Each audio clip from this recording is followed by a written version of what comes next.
funny story from when I was a kid. I did equestrian vaulting, and I became, quite good at it, and I enjoyed it. I think that this is a really pivotal point for me because when I did that, I won the Most Improved Rider award, which would become a pattern for me. I would win Most Improved Player or Most Improved Rider a bunch of times after that with different sports. And I was sort of embarrassed by it, I think, as a kid. I thought, well, why am I getting these Most Improved awards? But I realized as an adult that it means working really hard at something and trying over and over and over and literally falling off the horse and getting back on the horse until you get it. And I think that sort of characterizes how I learn and how I do things. And that was kind of a lesson for me to reflect on as a kid and to sort of understand what that means for me in my life and as an adult. I was probably most proud of when I moved to Japan. And when I left Toronto and moved there, and that sort of first night in my apartment by myself, it was really scary. But I just took it day by day, and it ended up being actually, one of the best times of my life. I also got a small glimpse of what it feels like to not be part of the majority. I was not Japanese, and so to feel a little bit of what it feels like to not be part of the larger group, I think was a really good experience for me. And I've kind of brought that back, and I try to remember that feeling and that experience in my life. Like a lot of kids, I thought I wanted to be a veterinarian when I grew up. I went to visit a vet's office on a job shadowing day, and I saw sort of what went on there, and that quickly changed my mind. So after that moment, realized I do not want to be a veterinarian. After that, I didn't know what I wanted to be. And I think even through university, even at that age, I still really didn't know. And to be honest, I might still not know. I've been much more of the type of person who's kind of tried to ride the wave and follow the journey and sort of see opportunities as they arise. I think I'm still on that journey.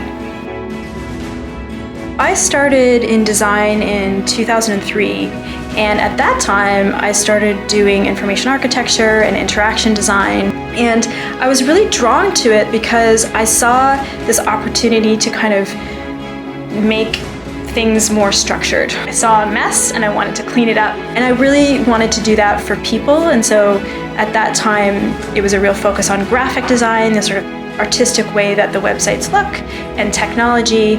And I saw the value in this thing in between, which was, okay, we can make it look really beautiful, and we of course have to make it function, but what's the sort of structure of what we're making, and how do we make that work for people? And that's what really drew me to doing interaction design in those kind of early days.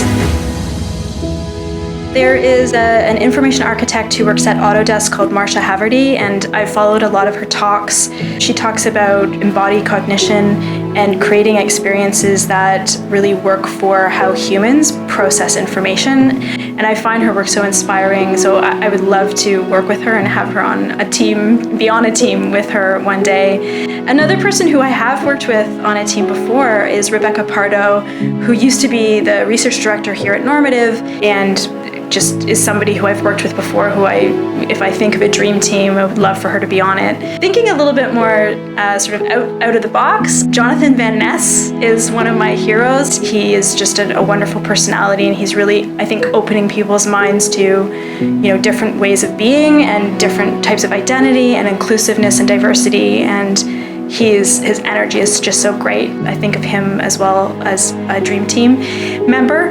And then also my 9-year-old daughter, who is a real unicorn.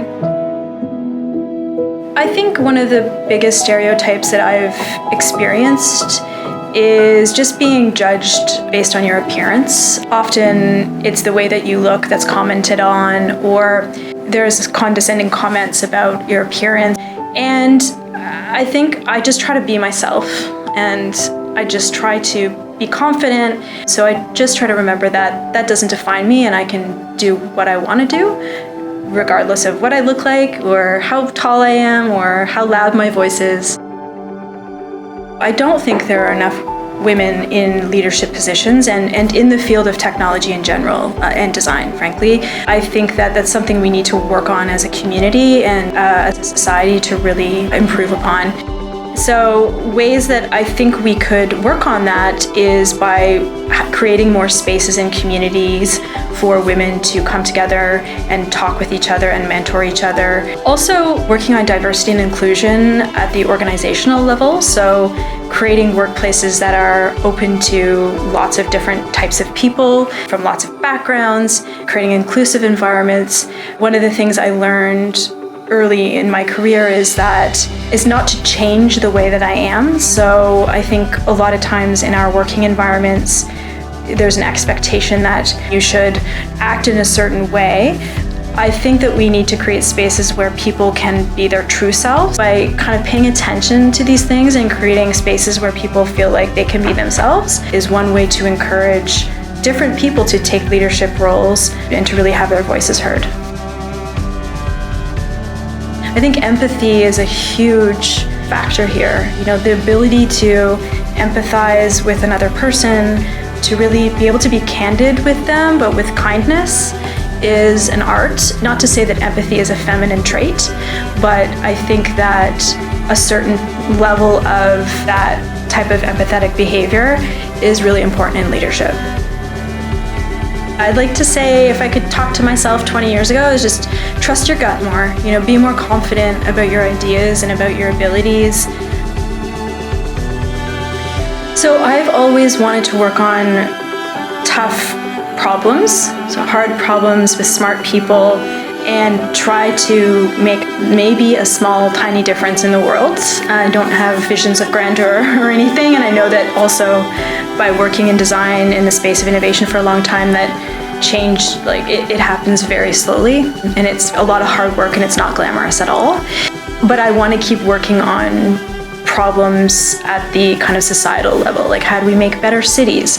How do we make better workplaces that are more inclusive? How do we use technology to help people and to make our lives more fulfilling? So I'm really keen to work on those problems, and for me, that's what's fulfilling in life. And in order to really have a fulfilling life, I really need to balance that with time with my family. There's a real convergence of our fields right now. Technology, analytics, and data, and design, and so much convergence is happening. And so I think it really makes sense to create a community around that, and then for a wonderful organization like Analytics by Design to support women in that. And that's how I think we really help young women move into these fields, and we really support them in that. So I'm all for it.